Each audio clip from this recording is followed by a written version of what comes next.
AIIMS की इस कार्यशाला में एक से एक जो शख्सियत आई, उनमें प्रोफेसर बिजोन कुमार मिश्रा जी हैं, जो quality management system use focus के बारे में एक असीम अनुभव दिया और ऐसे टीचर बन के आए जो एक नया आयाम जो दिया है।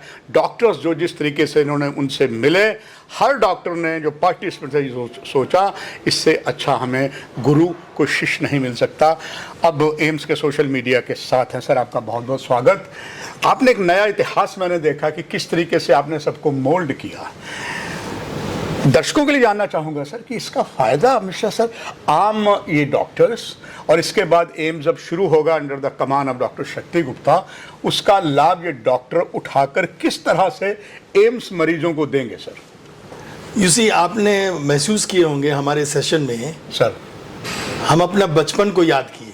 जी सर। और हम ये कोशिश किए लोगों तक ये समझाने के लिए जो हमारा अपेक्षा है एम्स जम्मू के साथ, कि वो एक फैमिली डॉक्टर कल्चर ले आए वापस हमारे देश में, जिसको हम लोग खो दिए हैं। हम ये ऑलवेज चाहेंगे कि जम्मू एक ऐसा मिसाल क्रिएट करे कंट्री के लिए, एम्स जम्मू, कि हम लोग वापस एक फैमिली डॉक्टर कल्चर को लेकर वापस आएँ और प्राइमरी हेल्थ केयर को ज़्यादा अहम और ज़्यादा महत्व दे rather than tertiary care. Tertiary care तो ज़रूरी यही है जो आखिरी में हम लोग को चाहिए, अपना जान बचाने के लिए, अपना क्रॉनिक डिजीज़ को सही ट्रीटमेंट दिलाने के लिए।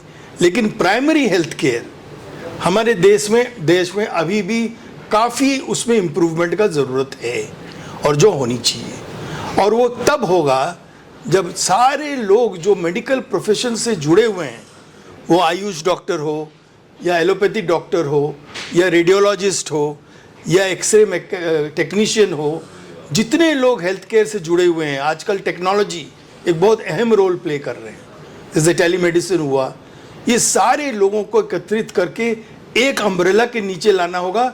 वो होना चाहिए एम्स जम्मू, वो अम्ब्रेला। सर, मिश्रा साहब कहते हैं कि पालने में पूत के पाँव से नजर आता है how much is active. AIIMS जो पालने के पूत में इस समय है, जो इतना कुछ कर गया है कि डॉक्टर के इलाज से पहले हर जो डॉक्टर अलग अलग हैं, वो अलग अलग शिक्षा दे रहे हैं सोशल मीडिया के माध्यम से, अलग अलग शहरों में भी जा रहे हैं।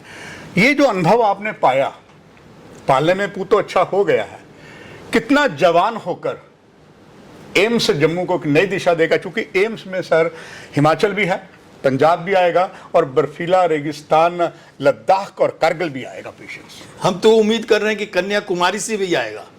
हम ये उम्मीद कर रहे हैं कि कन्याकुमारी से भी लोग एम्स जम्मू के बारे में सुनकर वो दौड़कर 1500 किलोमीटर दूर से भी लोग आएंगे।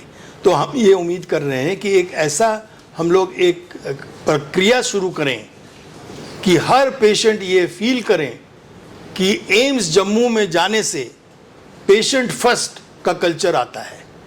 और पेशेंट फर्स्ट का कल्चर तब आएगा जब आप पेशेंट की सुनवाई सही ढंग से करोगे, उनके भाषा में करोगे, उनके तौर तरीका से करोगे, वो जो चाहते हैं उससे करोगे। तो हमारे सेशन में हम यही स्ट्रेस लाए कि एक शिकायत करने का या पेशेंट कंप्लेंट रिड्रेसल मैकेनिज्म जो होता है, उसको कैसे हम एक अच्छा सक्रिय रूप दे सकें। और वो सक्रिय रूप तब आएगा जब हम कहीं पर भी हो दुनिया में। आज टेक्नोलॉजी के द्वारा हम कोई भी डॉक्टर तक पहुंच सकते हैं और सलाह ले सकते हैं। वो हम देखना चाहते हैं एम्स जम्मू इस ढंग से बनाएं कि वो कहीं पर भी हो, कोई भी पेशेंट हो, उनके यदि हम हेल्पलाइन नंबर में आ जाते हैं और वो हेल्पलाइन केवल 9 से 5 या 9 से 6 तक ना चलें, वो 24 घंटा जगे रहे पेशेंट के लिए, वो प्रक्रिया हम देखना चाहते हैं, शुरू करवाना चाहते हैं और उसमें हम भागीदारी देना भी चाहते हैं। जब सर देश की स्वास्थ्य मंत्री सुषमा जी थे और तब कहीं पाकिस्तान से आए थे इलाज कराने के लिए, बड़ा उन्हें कंसेशन मिला था। अब चूंकि इंटरनेशनल बॉर्डर बिल्कुल विजयपुर के सामने सियालकोट डिस्ट्रिक्ट पड़ता है पाकिस्तान में, और सर कई अभी लोग जो हैं सियालकोट के, बिकॉज सियालकोट एक स्पोर्ट्स का उद्योग है, जम्मू में बहुत से लोग हैं, जम्मू शहर में हैं, वो बड़ी ईगरली वेट कर रहे हैं, यहाँ से अपने रिश्तेदारों से पूछते हैं भाई एम्स कब शुरू हो रहा है। World is one family. और सब लोग हम लोग साथ हैं।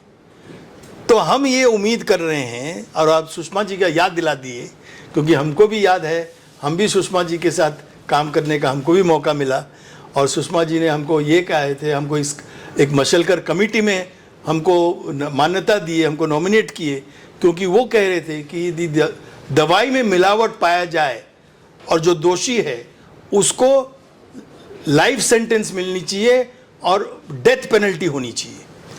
और उसी को देखते हुए हम सुषमा जी के इंस्पिरेशन में आप विश्वास नहीं करेंगे, हम फूड सेफ्टी में काम किए और उन्होंने इतना मतलब इनकरेजमेंट किया, क्योंकि उन्होंने ऑलवेज ये चाहा, जब जिनीवा में हम लोग फर्स्ट हेल्थ ट्रीटी साइन करवाए FCTC टोबैको लेकर, एंटी टोबैको लॉ जब आया, तो हम लोग उस समय, हमको याद है, सुषमा जी आगे बढ़कर आकर ये कहे कि आप लोग यदि नहीं होते तो ये ट्रीटी कभी साइन नहीं हो सकता।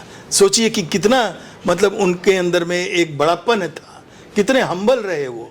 तो इसलिए आपने बहुत अच्छा किया, उनका नाम लिए और हमको याद दिलाया उनके बारे में। रिस्पेक्टेड मिस्टर सर, इस कार्यशाला में एक एम्स ने और नया अध्याय रखा है, उसमें आप सर्वा हैं कि एक जो वायलेशन डॉक्टर्स के साथ अलग अलग ग्रुप में हैं, ये जो एक नया और एम्स ने और अंडर कमांड ऑफ शक्ति गुप्ता जी ने किया है, एक पत्रकार के नाते मैंने कभी नहीं पहले ऐसे देखा है। ये जब उसमें होगा उस संबंध में आपसे फिर आपका आशीर्वाद लेंगे, आपका अनुभव लेंगे, मगर ये जो एक नया सिस्टम किया मीडिया के साथ वायलेंस से, क्या इसको रोका जाए, किस तरह मीडिया से पेश आ जाए, उसमें आखिर में आपका जरूर, चूंकि उस मेंबर में है आप भी हैं, तो उसके लिए चाहूँगा आपके कुछ विचार दर्शकों के लिए। सर जरूर, हम तो केवल इतना ही कहना चाह रहे हैं कि वायलेंस तब होता है जब आप सुनवाई सही ढंग से नहीं करते हो और डर नहीं होते हैं लोगों के अंदर। आज हमारे देश में अनफॉर्चुनेटली जो लीगल सिस्टम है वो उतना मतलब स्ट्रांग नहीं है, उतना इफेक्टिव नहीं है कि लोगों में एक डर पैदा हो कि हम कभी भी लॉ को अपने हाथ पे नहीं ले सकते हैं। लोग ये देख रहे हैं कि यदि कोई भी शिकायत होता है, उसका प्रोसिक्यूशन कन्विक्शन होते होते 20-25 साल 30 साल लग जाता है, लोग बेल लेकर बाहर आ जाते हैं। तो कोई एक मानदंड नहीं है, कोई एक उत्तरदायित्व नहीं है कि आप यदि कोई भी प्रॉपर्टी को नष्ट करते हैं या किसी के ऊपर कोई भी ऐसा हानि पहुंचाते हैं जो आपका मतलब कानूनी हक नहीं है कि आप लॉ को हाथ में ले लीजिए, तो नेचुरली लोगों के अंदर में एक करेज आ जाता है क्रिमिनल एक्टिविटीज़ अडॉप्ट करने के लिए। लेकिन सबसे इंपॉर्टेंट चीज़ जो है, द रूट कॉज, हम आपको बता दें, रूट कॉज ये है कि कोई ना कोई ऐसे ट्रेंड व्यक्ति हर हॉस्पिटल में होना चाहिए जो हर पेशेंट जो नाखुश है, जो इम्प्रूवमेंट चाहता है, जिनको सुनवाई होना चाहिए, उनको कंधा जरूर दे कोई ना कोई। और यदि सुनवाई नहीं होगा तो नेचुरली लोगों के अंदर गुस्सा आएगा, और जब गुस्सा होते हैं लोग कभी कभी अपने जो दायरा है उससे बाहर चले जाते हैं। सर आपका कोटि कोटि धन्यवाद। बस आखिर में सारे दर्शकों के लिए आपका एक संदेश होल ऑफ द वर्ल्ड और एम्स के लिए। हमारा केवल एक ही संदेश है, पेशेंट फर्स्ट।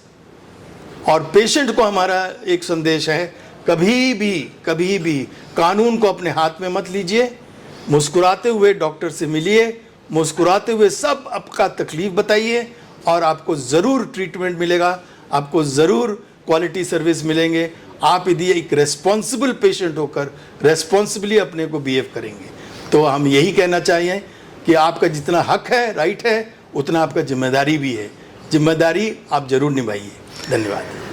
बहुत शानदार बातें, जानदार बातें सर ने बताई और आप इस पर अमल करेंगे।